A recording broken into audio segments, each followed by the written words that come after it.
In today's video, I'm going to teach you how to change your password in Wrike. Keeping your Wrike account secure is really important, especially if you're working with sensitive projects or client information. In this walkthrough, I'll guide you through the exact steps you need to follow, and I'll also share a few quick tips to help you choose a safer password.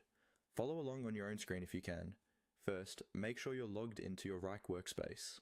On the top bar of your Wrike window, look toward the upper left side. You'll see your profile icon there.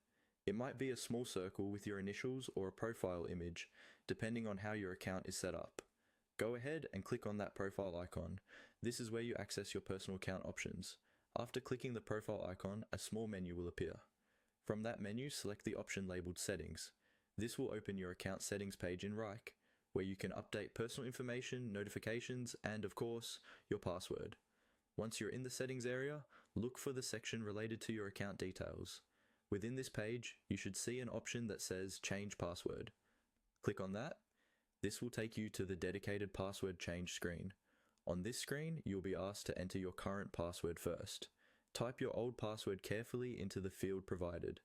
This step is Wrike's way of making sure it's really you making the change, and not someone else who might have access to your computer.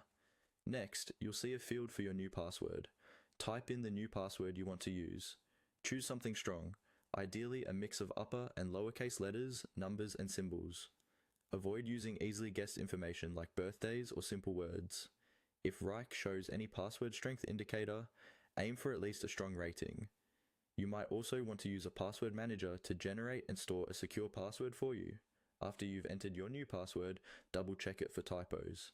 When you're confident it's correct, look for the button that says Change Password and click it.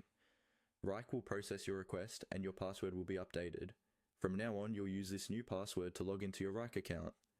If you're signed in on other devices, you may need to re-enter it there as well.